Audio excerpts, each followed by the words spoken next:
Pode sentar-se. Irmão Charles, é muito bom te ver de novo, e Adriana e a Manuela. Irmão Charles foi nosso seminarista e agora está servindo na Igreja Batista da Redenção, junto com o pastor Cabral, né? Bem aqui pertinho. Está emprestado. É o mensageiro do Senhor para nós nesta manhã. Vamos ouvir com atenção o que Deus tem para hoje. Muito obrigado. Primeiramente, eu saúdo a igreja com a graça e a paz do Senhor Jesus. Amém? Muito bom. É uma alegria muito grande estar com os irmãos essa manhã. Como o ministro falou, né, eu estou emprestado. Mas a verdade é que o que nós temos para falar nesta manhã diz um pouco a respeito desse empréstimo, eu vou usar esse termo, desse empréstimo, né? Mas é para nós refletirmos a respeito de missões, a respeito de crescimento espiritual e principalmente das exigências de Jesus. O tema é exatamente esse, crescimento espiritual e as exigências de Jesus, né? Eu convido a igreja nesse momento a ficar de pé, em reverência à palavra de Deus, para que nós possamos ler o texto. Está em Mateus 10, de 34 a 39. De 34 a 39. A multimídia deve estar projetando, então todos poderão seguir. Diz assim o texto: Não pensem que eu vim trazer paz à terra. Não vim trazer paz, mas espada, pois vim causar divisão entre o homem e o seu pai, entre a filha e a sua mãe, e entre a nora e a sua sogra. Assim, os inimigos de uma pessoa serão os da sua própria casa. Quem ama o seu pai ou a sua mãe mais do que a mim, não é digno de mim. Quem ama o seu filho ou a sua filha mais do que a mim, não é digno de mim. E quem não toma a sua cruz e vem após mim, não é digno de mim. Quem acha a sua vida, a perderá. E quem perde a vida por minha causa, esse a achará. Amém. Que Deus abençoe a sua palavra. Podem sentar, irmãos. Vamos orar agora. Amado Deus e Senhor, que a Tua palavra, Deus, essa semente tão preciosa possa chegar aos nossos corações e possa brotar, Senhor, que possamos entender, ó Deus, a Tua palavra, que Tu possas, ó Deus, desvendar os nossos olhos, para que nós possamos ver a maravilha da Tua lei, Senhor. Te glorificamos nessa manhã e Te exaltamos, Pai, em nome de Jesus. Amém. A palavra que nós lemos nesse momento será utilizada logo mais, mas antes que nós tratemos desta perícope, desta parte, eu gostaria de passar um pouco sobre o restante desse livro de Mateus, né? E, primeiramente, nós precisamos entender que até o capítulo 9, os discípulos estavam sendo ensinados por Jesus. Até o capítulo 9, eles eram discípulos. E eles viram ali todas as maravilhas e os prodígios que o Senhor executava por onde passava. Eles aprendiam com o Mestre tudo o que precisavam para que em um dado momento eles pudessem fazer também. Até o capítulo 9 é um momento de treinamento, é um momento de crescimento. E é muito importante para nós observarmos isso, porque até ali eles estavam ainda confortáveis. Essa é a palavra que nós podemos utilizar, aqui eles estavam confortáveis, aprendendo. Mas a vida espiritual, a vida cristã, ela não é apenas feita de conforto. Em um dado momento é necessário que nós saiamos dessa zona de conforto e passemos para um novo estágio, um estágio de crescimento, um estado de amadurecimento. Assim como uma criança, quando nasce, ela é guardada pelos pais e criada no colo confortável dos seus pais e passa por um período onde engatinha num solo todo preparado com aquele, com lençolzinho para não se machucar. Próximo de 1 ano de idade, essa criança se levanta e começa a caminhar. E os desafios que ela vai enfrentar então não são iguais aos de antes, mas já são compatíveis com essa nova postura que ela se colocou, com este amadurecimento. E nós vamos ver então que nunca na história nós observamos sinais tão claros de que a volta do Senhor está próxima. Se nós olharmos para os noticiários, para a rádio, para a TV, para os jornais, se nós acessarmos nossas redes sociais, nós vamos começar a perceber que o assunto volta de Jesus nunca esteve tão em evidência. E é claro que não vai estar estampado lá, Jesus está voltando, mas os sinais ditos por Ele estão cada vez mais claros. E isso exige de nós um crescimento espiritual, um amadurecimento. Um amadurecimento. E nós vamos olhar então a partir do capítulo 10 de Mateus, que é onde nós vamos nos concentrar. Que logo no versículo de 1 a 4, a palavra diz que Jesus escolhe os 12 apóstolos e dá autoridade para expulsar demônios e para curar enfermos. No início do capítulo 10, Jesus vira a página da vida desses discípulos e os escolhe nesse momento para que eles possam fazer mais do que ser discípulos apenas, mas para que eles possam fazer missões. A vida do cristão, o ponto alto da vida do cristão é quando ele sai da sua zona de conforto e vai fazer missões. E missões não é somente eu sair daqui e ir para outro lugar.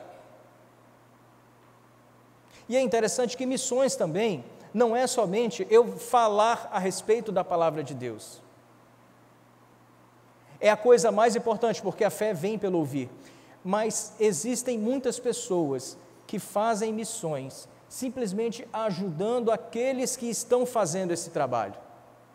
Em um dado momento, o Senhor irá colocar no coração de cada um a sua forma de trabalhar para o reino, de sair do seu conforto e, de fato, seguir Jesus e fazer missões. Em um dado momento, Jesus vai nos convidar para que nós possamos participar dessa obra maravilhosa chamada missões, que é dele. E ele nos dá o privilégio de participar.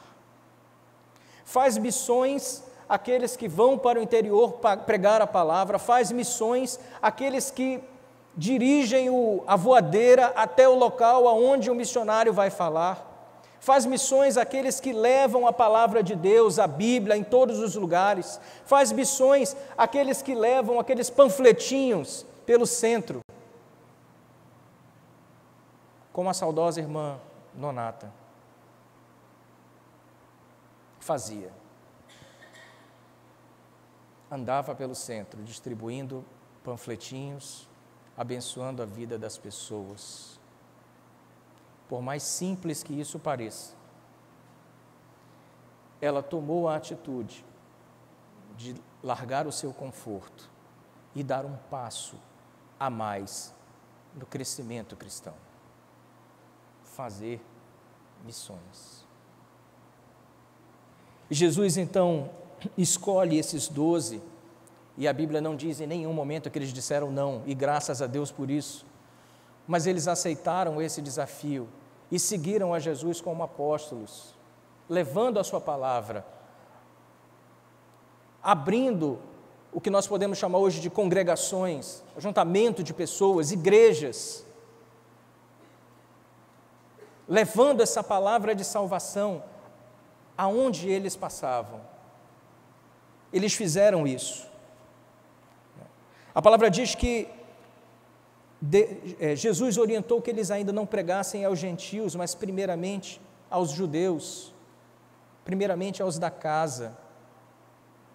Às vezes nós nos enganamos achando que fazer missões é eu sair daqui e ir para o Oriente Médio, quando na verdade existem coisas até um pouco mais fáceis que nós nem cogitamos em fazer, como por exemplo, evangelizar o dono da padaria, que vamos todas as manhãs comprar pão. Evangelizar o vizinho do lado, no seu prédio, o zelador, o porteiro. E essa palavra evangelizar às vezes causa medo nas pessoas, porque elas dizem, mas eu não sei o que falar. Jesus te ama, às vezes é mais do que o suficiente. Porque a palavra de Deus não volta vazia. Muitas vezes, pessoas estão aguardando, esperando uma palavra de conforto,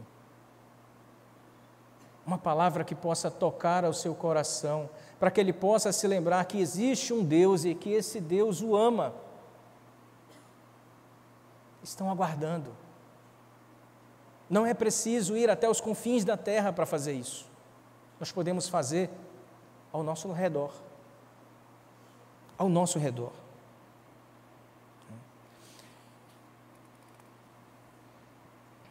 E por onde eles passassem, eles precisavam também deixar uma mensagem de paz. E prestem atenção nessa mensagem de paz, porque nós vamos logo mais tratar a respeito disso. E quem quisesse ouvir essa mensagem, receberia essa paz. E quem não quiser receber, essa paz não fica lá. Mas foi você que perdeu com isso? Não, não foi você que perdeu com isso. Infelizmente, a pessoa que não recebeu foi a que perdeu com isso, né?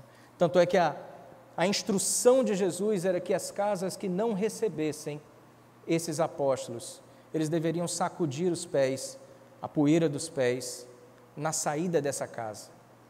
Isso significava que você não tem parte com essa pessoa não tem parte com aquilo que você acredita, com aquilo que você está pregando. Olha só que interessante. E o capítulo 10 continua indo, já no verso 16, Jesus dizendo para eles, eis que eu os envio como ovelhas para o meio de lobos. Jesus adverte esses discípulos que durante essa missão, que durante essa caminhada, não seriam flores, haveriam espinhos nessa caminhada. E ele não estava mandando essas pessoas evangelizar crente, não estava mandando essas pessoas evangelizar quem já é do Senhor, assim é muito fácil. Os irmãos há de concordar comigo que quando nós, e eu já me surpreendi várias vezes, às vezes no posto de gasolina, começo a conversar com o rapaz que está ali abastecendo, começa a falar da palavra de Jesus, quando eu começo a falar, ele me atropela e fala mais do que eu. Assim é fácil. E ali nós ficamos conversando enquanto o tanque de gasolina está enchendo, assim é fácil. Mas ele diz que ele está nos enviando como ovelhas para o meio de lobos, em lugares onde o evangelho não foi pregado. Mais uma vez ele está aqui reforçando que nós temos que sair da nossa zona de conforto, onde estão os nossos irmãos queridos, e ir até onde estão as outras pessoas, os perdidos. Abrir as nossas casas em nossos PGs, para que outras pessoas que não conhecem o Evangelho possam ouvir também da palavra e possam ser impactados com esse Deus. Aliás, todos os louvores dessa manhã foram muito bonitos e muito tocantes. E se no coração do irmão ainda não subiu esse desejo de louvar a esse Deus, através desses louvores, eu peço que o irmão continue, porque Deus irá falar com você essa manhã. E essas pessoas então, esses discípulos então, eles são enviados para ser perseguidos, em nome de Jesus. E essa perseguição virá de um ódio daqueles que não compreendem essa palavra, que não compreendem por quê. Porque eu preciso abandonar a minha vida, a forma como eu me comporto, os meus desejos, os meus anseios, por que eu preciso abandonar a minha vidinha para seguir alguém chamado Jesus que eu nem conheço?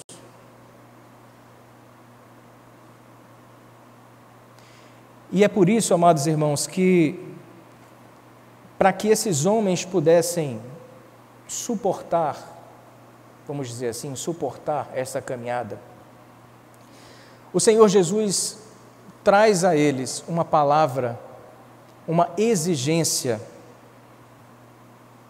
a esses seguidores.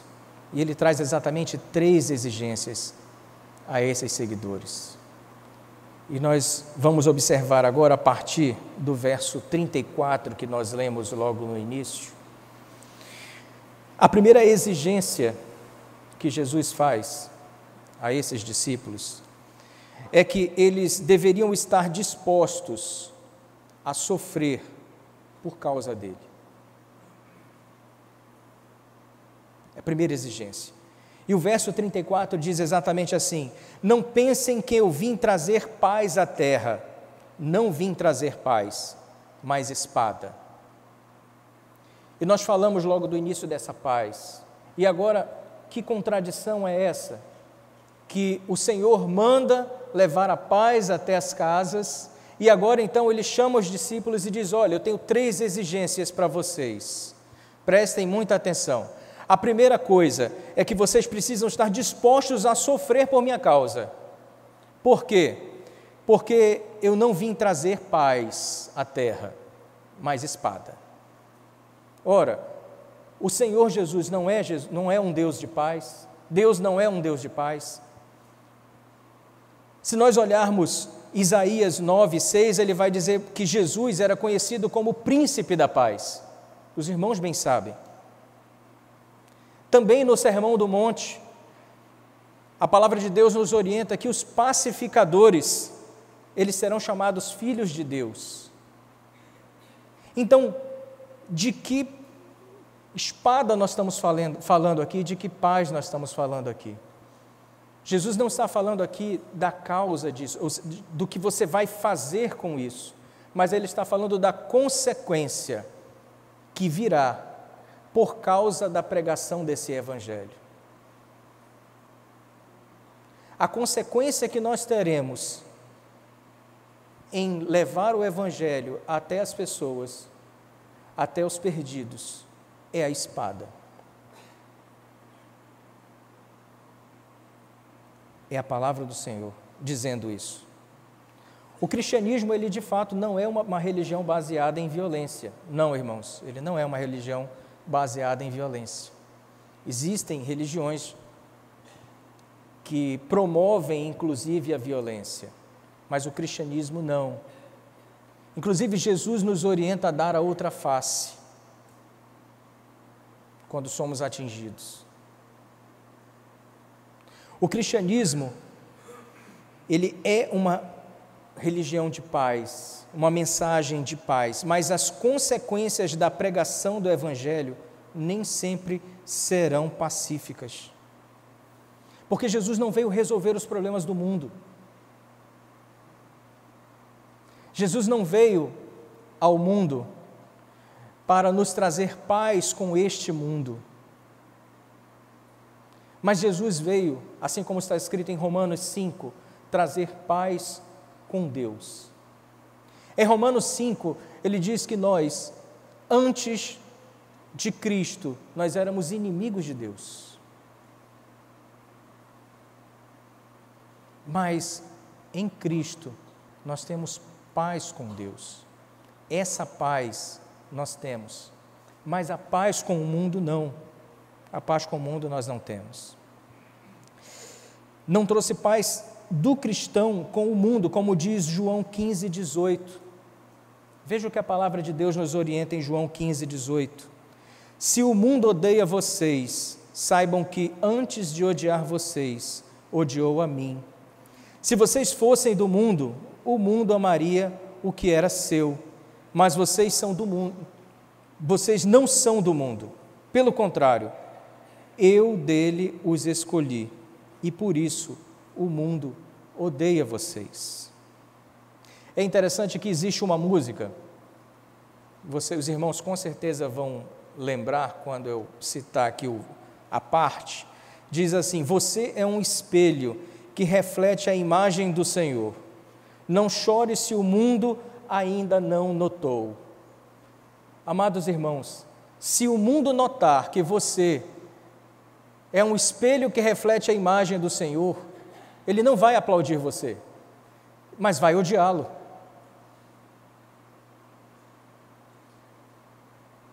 Se nós estamos trabalhando para o reino de Deus, esperando aplauso, esperando reconhecimento, esperando que o mundo olhe para nós e diga que coisa maravilhosa ele está fazendo, esperando que o mundo olhe para nós e diga assim: poxa, que serviço maravilhoso essa pessoa está prestando para a sociedade. Isso não irá acontecer. Se você vier a ser esse espelho que reflete a imagem do Senhor, o mundo irá odiá-lo. O mundo irá odiá-lo.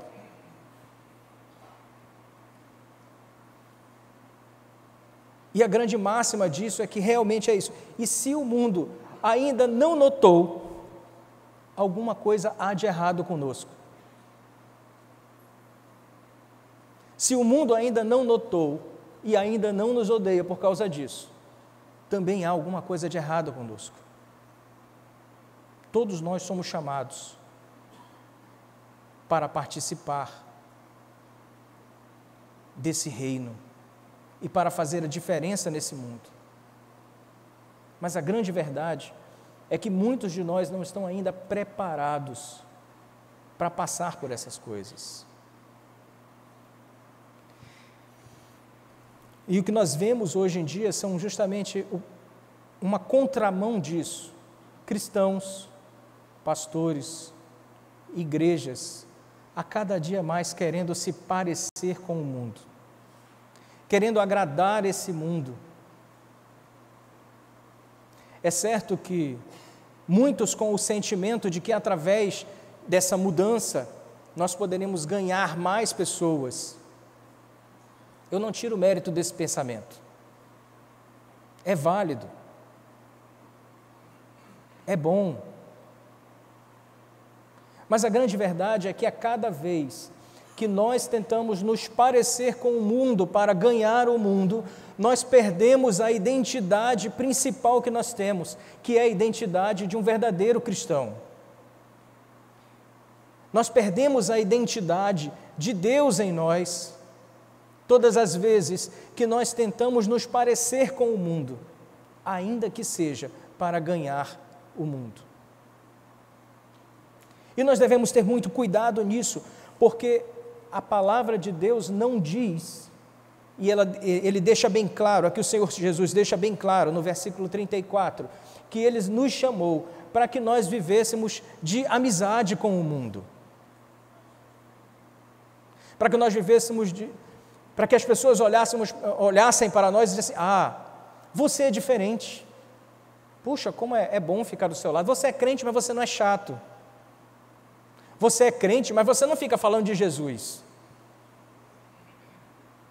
você é crente, mas se eu contar uma piada você acha graça, então você é diferente. Essa diferença não é boa, essa diferença não é o que o Senhor exige de nós. A diferença que o Senhor exige de nós é a diferença do mundo, é essa separação. Jesus espera que o tempo todo nós o coloquemos como o único caminho a ser seguido. diferentemente de muitas religiões por aí que dizem que são apenas mais um caminho. Nós vamos olhar os grandes gurus da modernidade, falando coisas maravilhosas, coisas lindíssimas, frases lindíssimas, mas nenhum deles diz, eu sou o caminho. Dizem apenas, mais um caminho. E não foi para esse mais um caminho que nós fomos chamados. A palavra de Deus exige uma mudança em nós. E se isso já foi difícil, a segunda exigência do Senhor é ainda mais difícil. Prestem atenção. No verso 35 e 36, ele diz que pode-se levantar inimigos até dentro de nossa própria casa. Se ter inimigos no mundo já era difícil, imaginem nós termos inimigos dentro da nossa própria casa. Veja o que diz o 35 e o 36. Pois vim causar divisão entre o homem e o seu pai, entre a filha e a sua mãe, e entre a nora e a sua sogra. Assim, os inimigos de uma pessoa serão os da sua própria casa. Quando em Roma, na Roma antiga, os cristãos começavam a ser perseguidos, principalmente no reinado de Nero, que foi um dos de maior terror, as esposas entregavam seus maridos com medo de serem devorados por leões, partidos ao meio, pregados em cruzes, feitos de tochas humanas para iluminar o caminho dos viajantes. Os filhos entregavam os pais diante de tanto terror, de dentro da nossa própria casa. Famílias em países islâmicos, quando descobrem que os seus filhos ou que algum parente se converteu ao cristianismo, a expulsão da casa é o menor dos problemas. Na maioria das vezes, eles são entregues para ser assassinados, para serem mortos. Países islâmicos, famílias que viveram o auge do comunismo, aonde o comunismo foi mais severamente aplicado no passado. Nós vemos ali famílias entregando os seus parentes por um pedaço de pão. Famílias entregando aqueles que tinham um pedaço de Bíblia, de um Antigo Testamento ou de um Novo Testamento, que se reuniam às escondidas para ali orar e adorar o Senhor. Muitas vezes eram entregues pela sua própria família, em troca de um pedaço de pão. Quando nós temos uma família que é crente, é uma bênção, irmãos. Quando toda a nossa casa já é do Senhor, já aceitou o Senhor como Jesus como seu Senhor e Salvador, é uma grande bênção. Mas nem todo mundo tem a bênção de ter uma casa assim.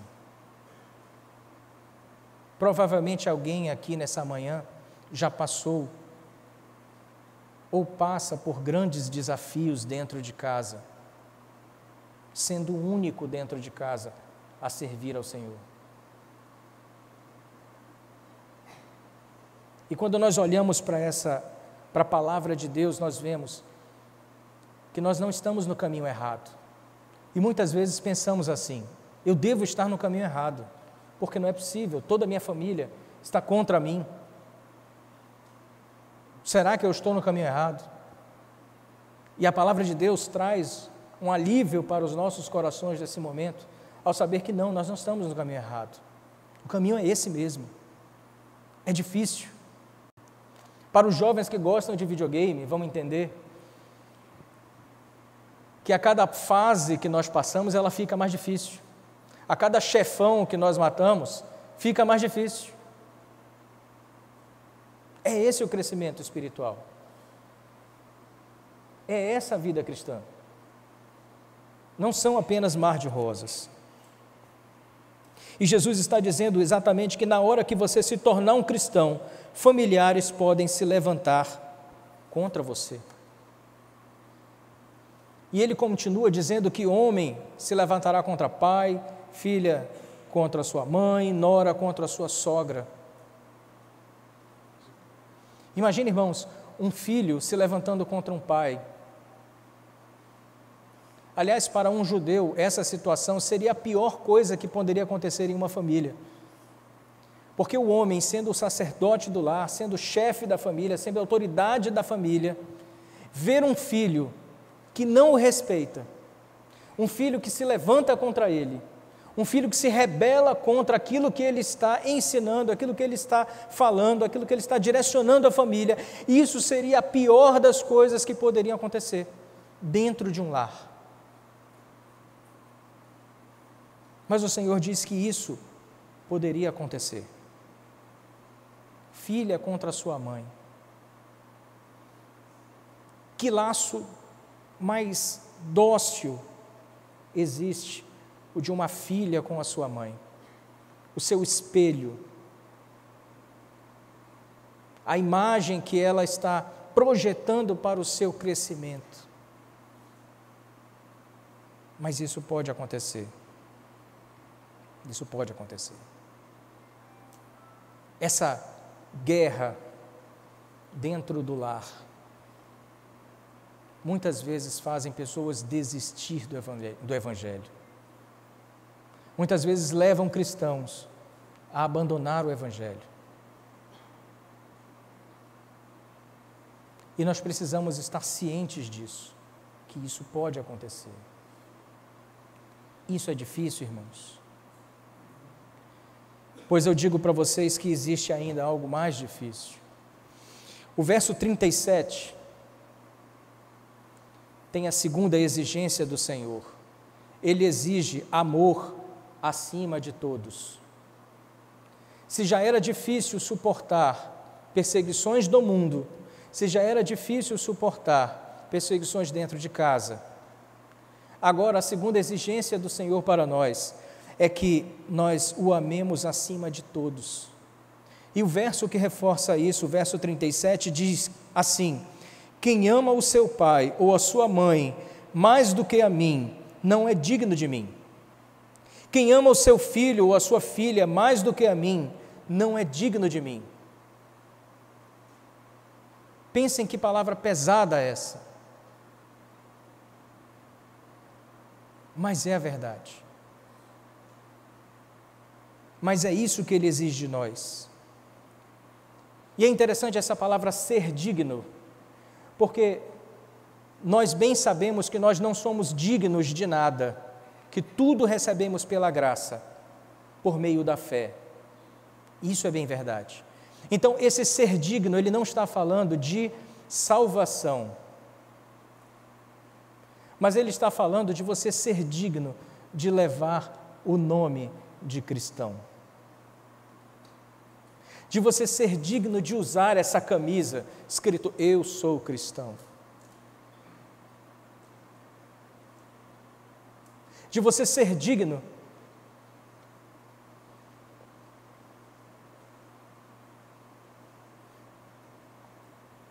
de poder trabalhar nessa obra como cristão. E ele diz que quem ama o seu pai ou a sua mãe mais do que a mim, não é digno de mim.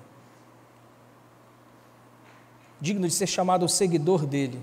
Muitos desistem de seguir a Cristo por medo disso. Muitos desistem de seguir a Cristo por medo de perder familiares, amigos.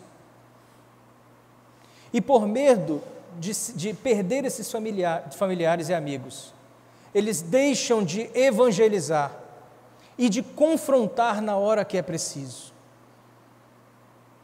De confrontar na hora que é preciso. Muitas vezes, por amor ao Senhor, nós precisamos nos afastar de familiares, para que o nome do Senhor não seja manchado por eles.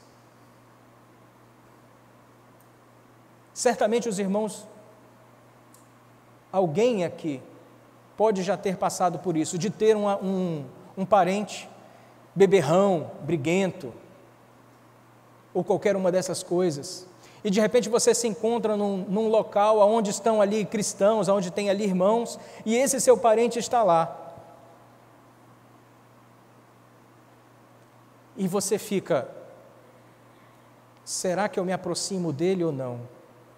Se eu me aproximar dele do jeito que ele está bêbado e fazendo toda essa arruaça que ele está fazendo, as pessoas vão identificar a mim assim como a ele. As pessoas irão linkar a minha pessoa com a dele. E às vezes nós precisamos nos afastar de parentes por amor ao Evangelho. É verdade. Eu mesmo tenho um familiar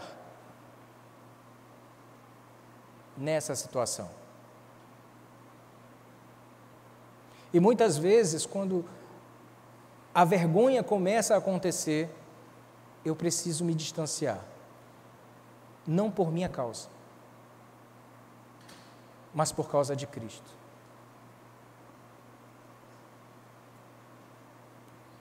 O Senhor exige amor acima de todos. Nós temos que estar dispostos a dizer não a um familiar por amor dele. E como é difícil dizer não. Não compactuar com esse familiar, com seus erros, por amor de Jesus. Às vezes nós precisamos nos isolar por causa do amor, desse amor para com ele. Aos poucos nós começamos a nos afastar de certas amizades. Aos poucos nós começamos a nos afastar de certos locais que frequentávamos antes e agora não frequentamos mais, por amor dele.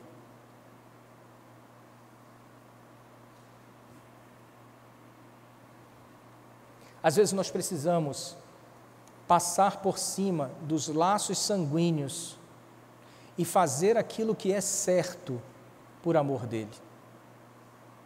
Imagine o seu filho, por exemplo, que apronta na escola, que bate no professor.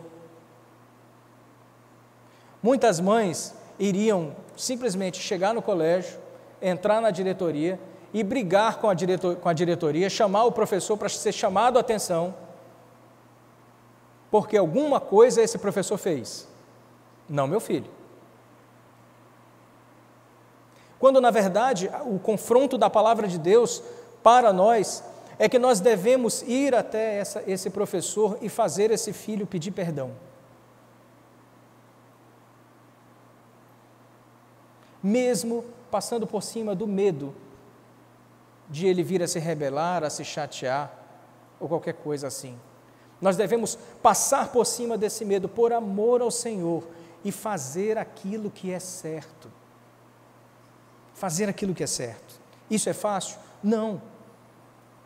Isso não é fácil. Imagina eu tendo uma casa onde meus filhos, minha esposa não são crentes, e eu ter que dizer, não, esse domingo nós não vamos para o banho, nós não vamos para a praia, domingo nós vamos para a igreja.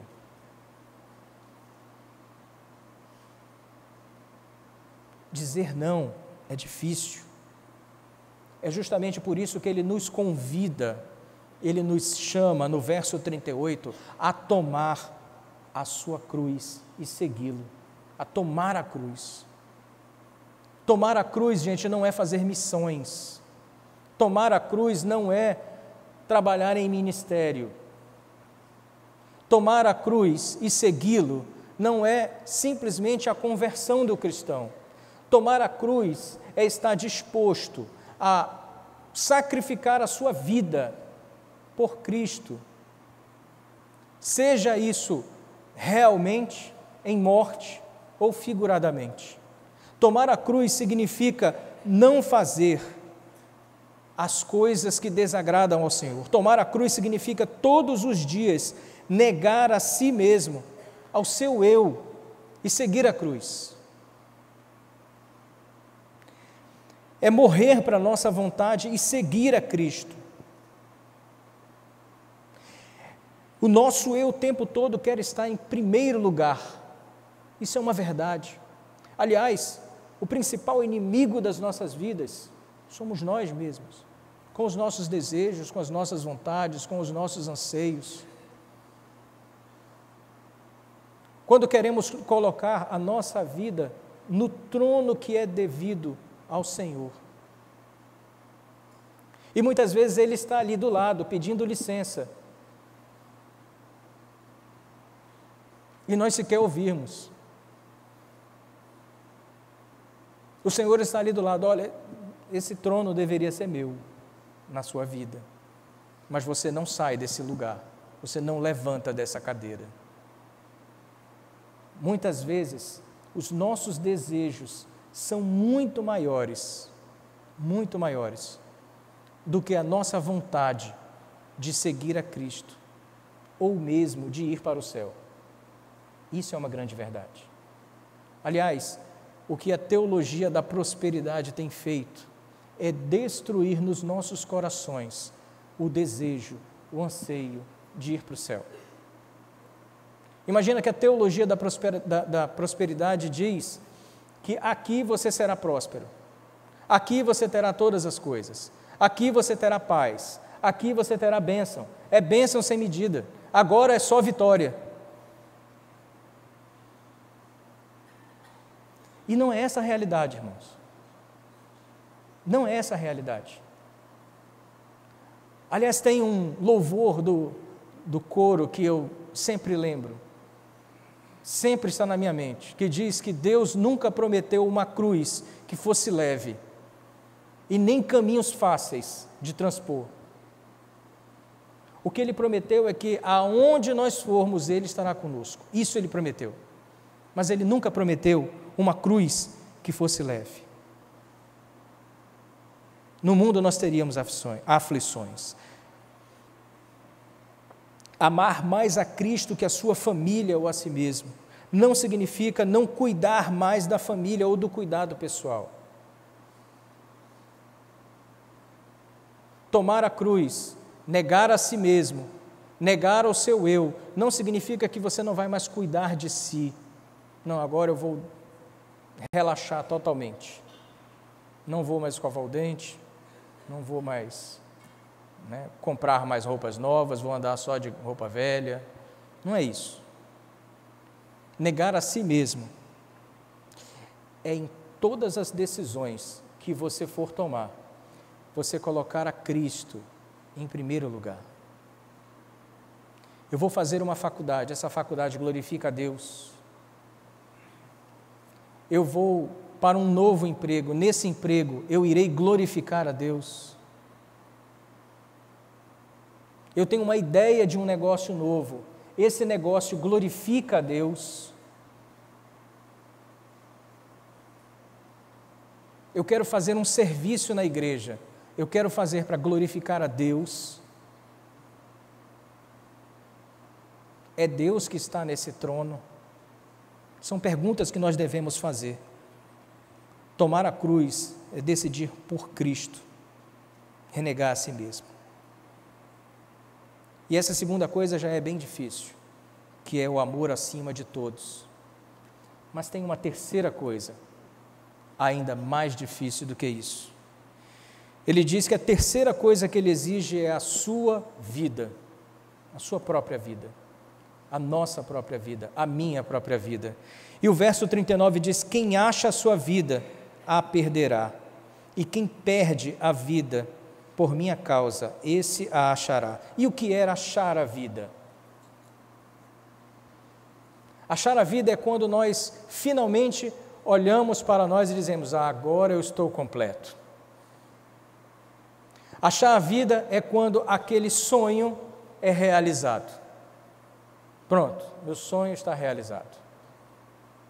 Tem uma frase que diz que antes de morrer você precisa plantar uma árvore, escrever um livro e fazer um filho. E aí pronto, está tudo certo, achou a vida.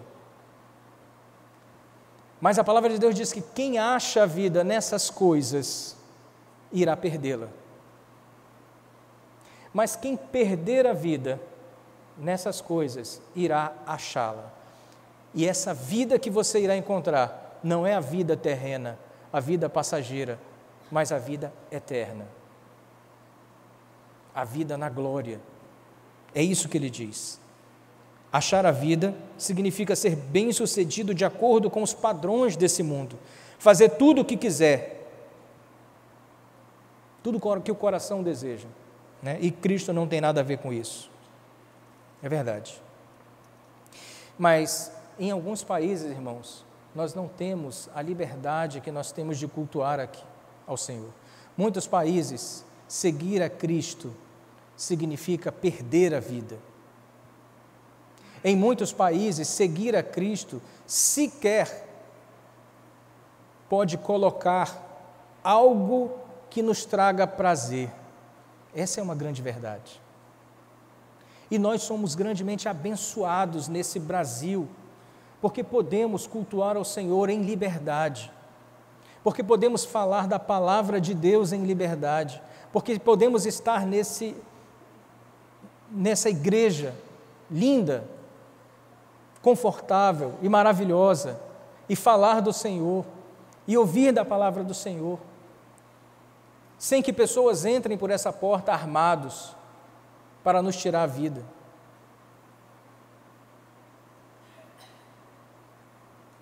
E tudo que Ele pede é simplesmente, tudo que Ele exige de nós é simplesmente que nós coloquemos a nossa vida à disposição dEle, que nós coloquemos o Senhor como coisa mais importante na nossa vida do que os nossos meros prazeres. O mundo diz que se você não aproveitar os prazeres do mundo, os prazeres que a vida oferece, então você não viveu.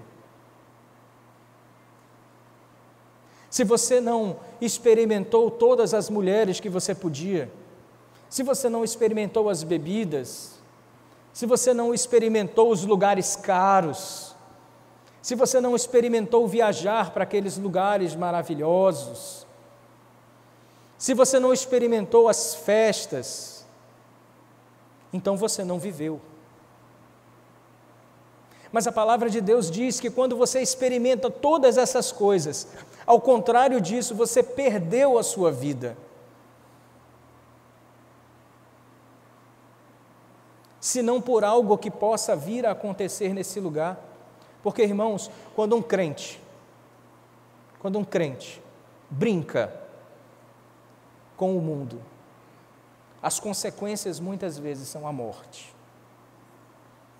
Há vários relatos de jovens cristãos que resolvem um dia experimentar a festa e não voltam de lá.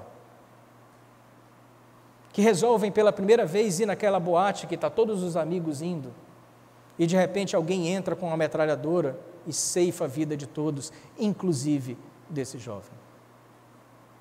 Então nós devemos ter muito cuidado quando nós brincamos de ser crente.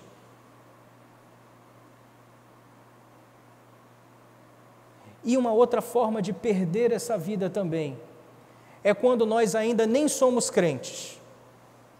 Eu já ouvi certa vez alguém dizendo que primeiro, nesse processo de conversão, primeiro nós nos convencemos e depois nós nos convertemos.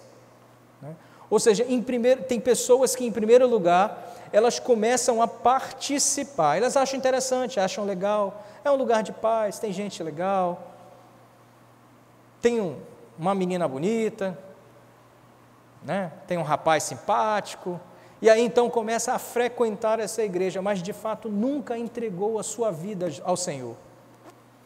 E muitas vezes, por causa desses prazeres do mundo, acaba se afastando totalmente da possibilidade de vir a conhecer a Cristo realmente, e de vir aceitar a Cristo como Senhor e Salvador da sua vida. Jesus ensina a respeito desse perder a vida em uma parábola muito interessante, em Lucas 12, de 16 a 20. Essa parábola diz o seguinte, irmãos: O campo de um homem rico produziu com abundância. Então ele começou a pensar: que farei, pois não tenho onde armazenar a minha colheita?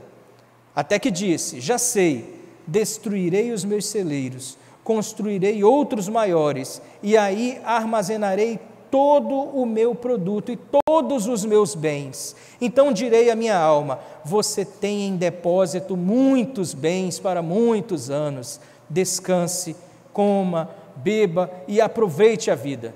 Mas Deus lhe disse: louco, esta noite lhe pedirão a sua alma, e o que você tem preparado, para quem será? Muitas vezes nós nos matamos de trabalhar, isso é verdade, irmãos, nos matamos de trabalhar para conseguir uma condição financeira muito boa. Muitas vezes a nossa intenção é maravilhosa, porque tudo que nós queremos é dar um conforto para os nossos familiares. Um livro muito interessante de um autor chamado Tim Keller faz uma comparação com isso, com o seguinte: na Grécia Antiga existia um culto a uma deusa. Então, todas as vezes que eu queria ser bem-sucedido na minha colheita, eu fazia um sacrifício. E aí, então, quando eu fazia esse sacrifício, eu tinha uma colheita melhor. E esse sacrifício, às vezes, era pequeno, era queimar algum cereal, alguma coisa do gênero. Se eu quisesse ter uma colheita ainda maior do que essa, eu poderia fazer um sacrifício animal. E aí, então, eu teria uma colheita muito mais abundante. Mas existia um sacrifício que prometia uma colheita eterna, superabundante. E esse sacrifício exigia um parente, um filho, uma filha, uma esposa. E olhando para esse nosso cenário de hoje, às vezes, nós, pais e mães, nos sacrificamos dia após dia, trabalhando incessantemente. Nós trabalhamos incessantemente para garantir uma estabilidade melhor para a nossa família. Mas, na verdade, nós sacrificamos a nossa família no convívio. Nós deixamos de conviver com esses familiares, deixamos de viver com eles, deixamos de caminhar com eles, com Cristo. Nós sacrificamos eles por causa de uma colheita mais abundante. Que terrível coisa é essa? Onde o parecer parece muito maior, né? O se mostrar parece muito maior do que Cristo. As redes sociais estão aí para isso. Redes sociais são uma bênção, irmãos. De verdade, são uma bênção.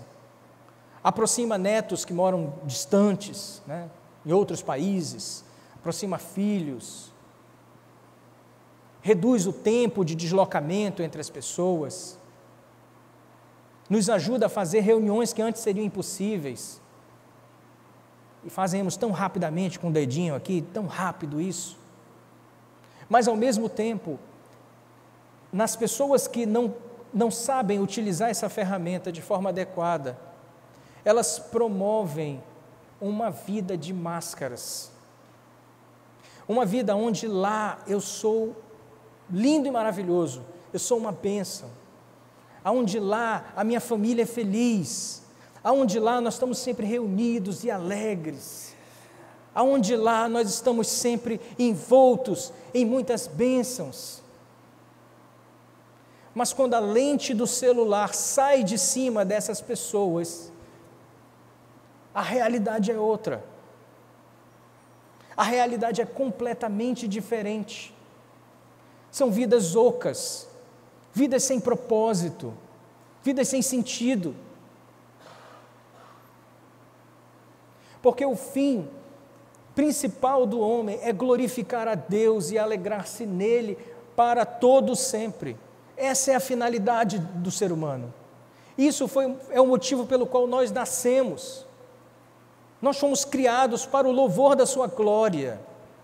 E qualquer outra coisa que nós queiramos colocar no lugar disso, só nos trará desespero, dor, fracasso. Não nos levará aos caminhos eternos. Não nos levará a um crescimento espiritual. A única coisa que pode nos levar aos caminhos eternos, ao crescimento espiritual, é o Senhor.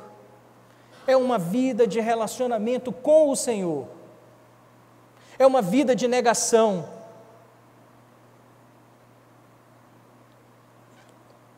E uma vida de amor ao Senhor.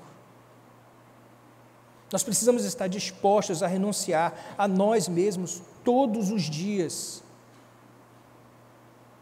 Quando nós aceitamos ao Senhor como Senhor e Salvador, o nome já diz Senhor e Salvador da nossa vida, nós deixamos de ser dono de nós mesmos e de todas as coisas que estão em nossas mãos. Nós deixamos de ter domínio sobre essas coisas, nós passamos a ser administradores, passamos a ser mordomos disso. Essas coisas não podem estar em primeiro lugar na nossa vida. Não pode estar. Mas antes nós temos que ter um coração disposto a abençoar, a dar, a fazer. Missões se faz principalmente com dinheiro. Isso é uma realidade, irmãos. Para eu me deslocar, para pregar em qualquer lugar, eu preciso gastar combustível. Para eu doar Bíblias, eu preciso antes adquiri-las. Se faz principalmente com dinheiro. E muitas vezes nós olhamos para esse dinheiro e pensamos, esse dinheiro é meu. Mas esse dinheiro não é meu, esse dinheiro é do Senhor. Tiago, no capítulo 1, verso 27, ele nos traz uma palavra muito bonita a respeito do que é uma religião que Deus aceita como imaculada. Vejam só, a religião que Deus, o nosso Pai, aceita como pura e imaculada é esta: cuidar dos órfãos e das viúvas em suas necessidades e não se deixar corromper pelo mundo.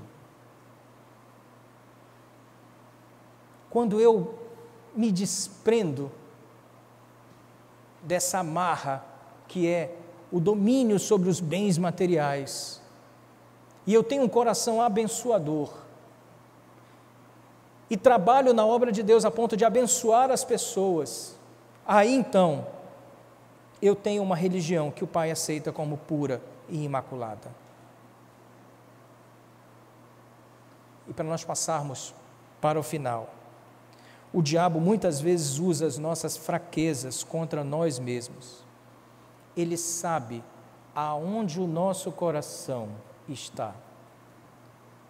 Ele sabe exatamente quais são as dificuldades que nós temos e ele usa estas dificuldades contra nós mesmos. Se você está sendo tentado numa determinada área, fique esperto, porque esta área é uma fraqueza na sua vida. E é aí que o inimigo vai trabalhar. É nesta área que o inimigo vai trabalhar. Para nós concluirmos, eu gostaria de colocar 4 coisas apenas. A primeira é que ou o Senhor Jesus é o número 1 em nossas vidas, ou Ele não é nada. Tenhamos certeza disso. Ou Ele é o número 1 nas nossas vidas, ou Ele simplesmente não é nada. O que Ele exige é ser o número 1. Aceitar a Cristo e seguir a Cristo não é paz e prosperidade, é cruz e negação. E sem a cruz, nenhum de nós poderá entrar no céu. Eu gostaria de fazer uma última ilustração, bem interessante, que eu ouvi de um pregador certa vez. E diz o seguinte, que certa vez um casal pegou um panfleto, esse panfleto falava sobre uma aposentadoria, uma forma de se aposentar para conseguir o tão sonhado, tão sonhada aposentadoria. E eles começam a investir nessa aposentadoria e a fazer esse pacote. E um dia então eles conseguem chegar até esse patamar. E aí então compram aquela casa na praia, de frente para o mar, com as conchas naquela areia branca, linda. E ali eles começam a colecionar conchas, uma concha mais linda que a outra, irmãos. E eles começam a colecionar essas conchas. Que coisa maravilhosa. Parado na frente da casa, está ali um barco, um iate lindo, maravilhoso, para poder velejar, curtir a vida. E aí então, o Senhor volta. E Ele surge nos céus em grande glória. E chega até esse casal. E a pergunta é: será que esse casal terá a ousadia de dizer: Senhor, olha só essa minha coleção de conchas, que lindo. Senhor, olha só esse iate que está estacionado aí, não é maravilhoso? Posso levar o senhor para dar uma volta? Que terrível fim para esses que juntaram tanto nessa vida por coisas que de nada valerão na eternidade. Que fim trágico esse, eu levantar as mãos ao Senhor e ao invés de mostrar: Senhor, olha o trabalho que eu fiz, eu me engajei na Tua obra, eu larguei tudo, eu tomei a cruz, eu Te segui. Veja as pessoas que hoje estão no Evangelho, porque de alguma forma eu fui usado para levar a Tua palavra até eles. E ao contrário disso, mostrar conchas, iates, areia branca. Nós não fomos chamados para isso, irmãos. Quando o Senhor nos escolhe para segui-lo, nós devemos aceitar, devemos tomar esse passo de fé, nós devemos tomar esse passo rumo ao crescimento espiritual e fazer aquilo que o Senhor está colocando em nosso coração. E eu quero nesse momento convidar a igreja, convidar você que tem tido dificuldades para largar esse seu eu. Isso não é só um problema seu. Todos nós, em muitas situações e em muitos momentos, somos atingidos por isso. Mas se você nesse momento deseja pedir de Deus mais fé, mais força, mais coragem para vencer esses obstáculos que seguram a sua vida e lhe impedem de fazer o ID, e lhe impedem de sair da sua zona de conforto e fazer aquilo que Deus tem colocado no seu coração há tanto tempo, nem que seja entregar o folhetinho no centro, ou trabalhar no som do multimídia, ou servir no coral, ou entregar Bíblias, ir ao interior. Se está faltando coragem para você fazer essas coisas, se está faltando para você forças, para que você possa vencer o seu eu, vencer esse mundo, eu convido você a ficar de pé, para nós orarmos nessa manhã.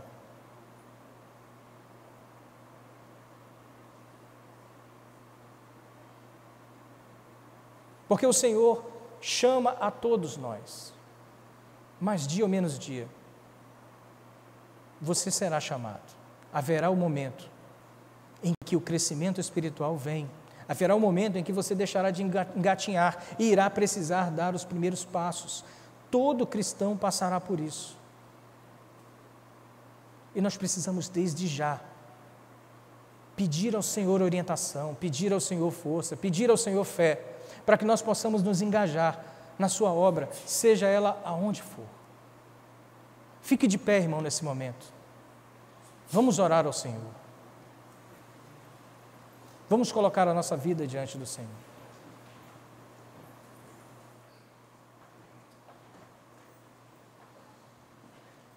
E se você, com todos esses louvores, não conseguiu ver a necessidade de adorar a esse Deus, ore também ao Senhor. Peça que Ele fale a você.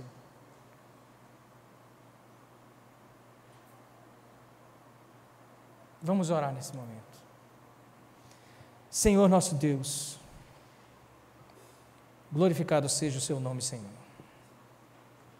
Nós aqui nos reunimos como igreja, Senhor, como corpo de Cristo, caminhando, ó Deus, contigo, em crescimento, Senhor, espiritual. Nós nos colocamos diante de Ti, Senhor, porque são tantas as dificuldades, Senhor, são tantas as lutas, ó Deus, são tantas as coisas que nos atrapalham, Senhor, no mundo, para que nós não sejamos dignos de ser chamados cristãos, para que nós não estejamos dispostos a carregar a cruz, para que nós não coloquemos o Senhor acima de tudo e acima de todos. Mas eu peço nesse momento, Senhor, que o Senhor nos dê força, Senhor, nos acrescente fé, Senhor, nos dê sabedoria, ó Deus, para que nós possamos vencer esses desafios. Nos dê, Senhor, intrepidez, para que nós possamos levar a Tua palavra, para que nós possamos, ó Deus, em todo momento escolher ao Senhor, e não as coisas que são prazerosas